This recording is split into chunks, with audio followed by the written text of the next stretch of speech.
We're recording. You are Adam Overton, right? Yes, I am Adam Overton.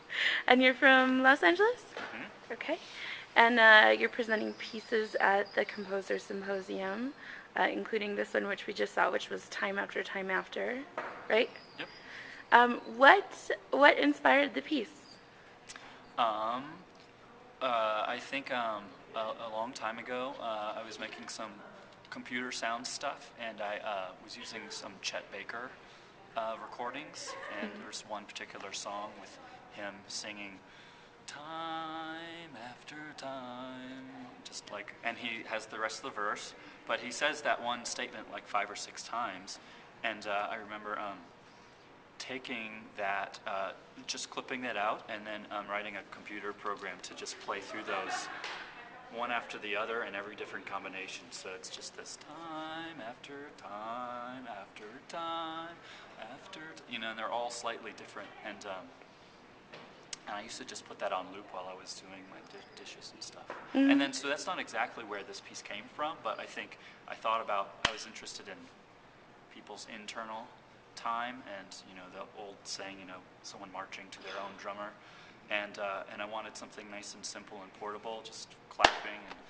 making a sound with your voice, and the idea of doing it over an hour after a while, I decided to title it after that Chet Baker experiment. And what does it feel like to perform the piece for you? It kind of hurts after a while, and it's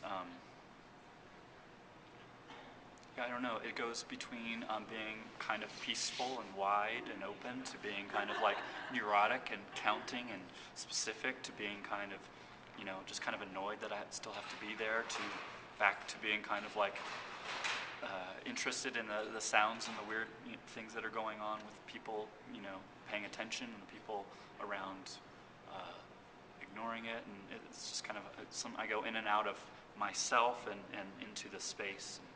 So, do you usually do it in a public space? Well, I've done it 3 times. Uh-huh. Twice like this with a big group, and both times it was very public with people around.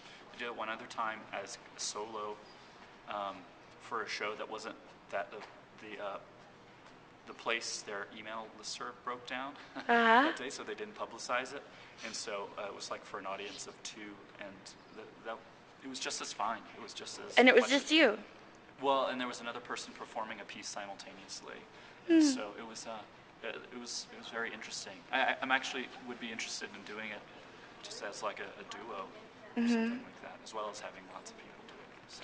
Do you ever get to kind of notice what passersby are thinking, or are you so kind of internal that you don't see them so much? Well, I definitely don't know what they're thinking.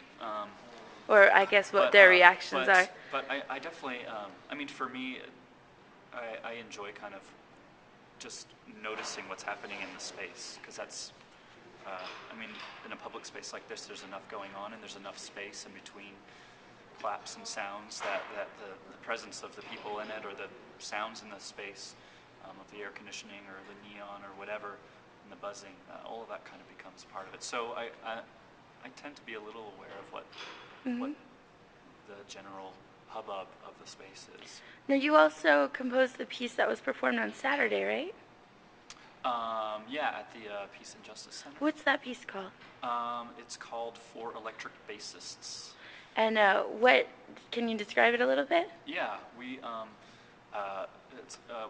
it's the second time I've performed that, and basically what it is it involves a bunch of performers with highly amplified electric basses, and basically everybody strips down, and then over a period of however long we decide to do it, they take the bass and they rub it over their body in some sort of pattern. So they might, for instance, the other day I was rubbing from the very tip. I tried to basically touch the bass to every single part of my body very slowly, and I went from my feet all the way up to my head and all the way back down, and then I also did another pattern where I traced my silhouette going all the way around this way, and then another time going all the way around front and back. And so I gave people a bunch of different options of things they could do, and they could do them as slowly as possible, or they could do them really quickly, or they could switch between them. And it's just supposed to be very non-sexual and non-musical, and just a process. And What they did did an you awesome think? job. Yeah, what did you think of the show, of the performance? Oh, they kicked ass. They were totally into it, and yeah, it was amazing. So I wish I could watch. I read on your bio that you are interested in the connection between, I guess, the way I understood it, between music and body. Oh yeah, definitely. Yeah, that's a focus for you. Yeah, definitely. Well, I mean, I like to think of music performance. I'm kind of like a reductionist in the sense that in music performance, like you take away, if you start taking stuff away, for me, I think the minimum thing is the person on stage. For musical performance, there's there's other kinds of music that don't involve performance. Like for instance, George Lewis's could very easily write a piece of software that could just generate its own music. But for this, I'm interested in people on stage, living beings who are existing on stage, and kind of celebrating that or observing that in different ways. All right. Thank you very much. Great. Thank you.